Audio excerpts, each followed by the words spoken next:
हरिजन लोग, आदिवासी लोग, भूमिहीन लोग, बेरोजगार लोग या जिनके पास कम रोजगार, और अपने देश के 50% से अधिक किसान जिनके पास केवल 1 हेक्टेयर जमीन है, 4 बीघे जमीन से कम है, इन सब की तरफ गवर्नमेंट का विशेष ध्यान होगा। दोस्तों नमस्कार, आज है 23 दिसंबर और भारत के सबसे बड़े किसान नेता चौधरी चरण सिंह का जन्मदिन है। बुलंदशहर के लोगों, तुम्हारे गांवों में भी लोग हैं जिनके यहाँ 2 वक्त खाना नहीं बनता है। देश में किसानों के नेता के रूप में सिर्फ 2 ही नेता पहचाने जाते हैं। सबसे पहले चौधरी चरण सिंह और दूसरे चौधरी चरण सिंह के राजनीतिक वारिस मुलायम सिंह यादव। जब तक ये बराबरी पर खड़े नहीं हो जाएंगे तब तक आरक्षण की नीति लागू रहेगी, विशेष आरक्षण की नीति लागू रहेगी, चाहे सामाजिक आधार पर हो, चाहे शैक्षणिक आधार पर हो, चाहे सरकार कुर्बान हो, चाहे जान कुर्बान हो, लेकिन इस हम अपने संकल्प से कभी टेकेंगे नहीं, कभी हटेंगे नहीं। चौधरी चरण सिंह और मुलायम सिंह यादव की जोड़ी बहुत फेमस हुआ करती थी। मुलायम सिंह यादव को चौधरी चरण सिंह ने ही राजनीतिक गुर सिखाए थे। दोनों ही लोग किसान परिवार से थे। चौधरी चरण सिंह किसान परिवार से थे, नेताजी मुलायम सिंह यादव किसान परिवार से थे, क्योंकि चौधरी चरण सिंह जाट खानदान से आते थे और भारत में जितना जाट रहता है वो किसानी खेती से जुड़ा हुआ है। मुलायम सिंह यादव यादव परिवार से आते हैं और देश के अंदर जितना भी यादव है वो खेती किसानी और पशुपालन से जुड़ा हुआ है। इसलिए ये दोनों ही नेता किसानों के बहुत बड़े हमदर्द थे और ये बात सबको ही पता है कि देश की 75% जनसंख्या किसानी पर निर्भर है। इस कारण ये लोग किसानों और मजदूरों के प्रति कुछ ज्यादा ही भावुक रहा करते थे और ये लोग किसानों के घर से आए थे, तो किसानों की असल समस्या या तो चौधरी चरण सिंह पहचान पाते थे या मुलायम सिंह यादव। दुर्भाग्य की बात है हमारे बीच अभी दोनों लोग नहीं हैं और आज देश का किसान अपने आप को अनाथ महसूस कर रहा है, क्योंकि किसान की असल समस्या न कोई जानता है, न समझता है, न सुनना चाहता है।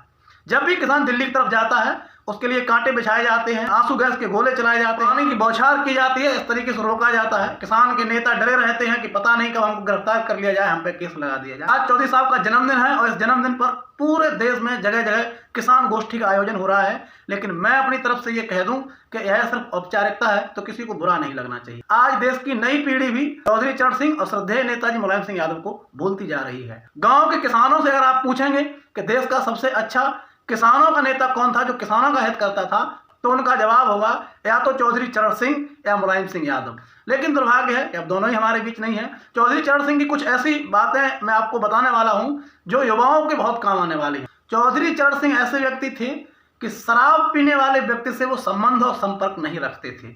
जो व्यक्ति शराब पिए हो या उनको ये पता हो कि यह शराब पीता है, ऐसे व्यक्ति से वो बात भी करना पसंद नहीं करते थे। दूसरी बात, चौधरी चरण सिंह कभी भी हवाई जहाज से सफर करना पसंद नहीं करते थे। उनका मानना था कि देश का पैसा फिजूल खर्ची में नहीं जाना चाहिए, इसलिए चौधरी साहब मुख्यमंत्री रहे, प्रधानमंत्री रहे, हापुड़ से लखनऊ गए हों या दिल्ली से लखनऊ, ज्यादातर ट्रेन या अपनी एम्बेसडर कार से सफर किया करते थे। चौधरी चरण सिंह क्रिकेट के बहुत खिलाफ रहे। क्रिकेट के मामले में व्यक्तिगत रूप से मैं भी खिलाफ रहता हूँ। चौधरी साहब के जमाने में टेस्ट क्रिकेट मैच हुआ करते थे जिसकी 5-5 दिन तक रेडियो पर कमेंट्री आती थी। तो चौधरी साहब का एक लिखित बयान है, भारत में क्रिकेट की रेडियो कमेंट्री बंद करवा देनी चाहिए, इससे युवाओं का समय ही बर्बाद होता है। इस मुद्दे पर मैं कभी फिर चर्चा करूंगा। अपनी तरफ से क्रिकेट के मामले में मैं लेख भी लिखूंगा और एक वीडियो भी बनाऊंगा। आगे की बात आपको बताता हूं कि चौधरी साहब फिल्मों के भी सख्त विरोधी थे। कभी भी अपने जीवन में वो फिल्म देखने नहीं गए। परिवार के लिए और परिवार के साथ भी कभी चौधरी साहब ने फिल्म देखना पसंद नहीं किया। अपने अपने विचार हैं, व्यक्ति किस चीज से खिलाफ है, किस चीज के साथ है, वो अलग बात है। देश में सबको आज़ादी है, कोई क्रिकेट का भी फैन होगा और कोई फिल्म देखने का भी फैन होगा। लेकिन चौधरी साहब अगर इन चीज़ों के खिलाफ थे तो कुछ ना कुछ मायने और कुछ ना कुछ सोच जरूर होगी। चौधरी साहब 6 साल जेल काटे अंग्रेजों के खिलाफ लड़ाई लड़ने में। और जो लोग जमींदार का वीडियो बना करके लगाते हैं उनको बता दूं कि चौधरी साहब जमींदार और किसान में फर्क जानते थे। जमींदार जो होता था वो किसानों पे अत्याचार किया करता था और जमींदारी प्रथा और किसानों के बीच जो समस्याएं होती थी, जो दर्द होता था, उसे चौधरी साहब बहुत अच्छी तरीके से समझते थे और उसका इंतजाम भी करते थे, उसके लिए काम भी करते थे। चौधरी साहब जब तक सत्ता में रहे या सत्ता संरक्षित पार्टी में रहे तब तक उन्होंने किसानों के लिए निरंतर काम किए। अपनी कानून को हमेशा उन्होंने किसानों के फायदे के लिए ही उपयोग किया और किसानों को बताने के लिए उपयोग किया। एक बार पानी की समस्या थी तो पश्चिमी उत्तर प्रदेश के कुछ किसान चौधरी साहब से दिल्ली मिलने गए थे उस समस्या को सुलझाने के लिए, और चौधरी साहब फिजूल खर्ची के शुरू से विरोधी रहे।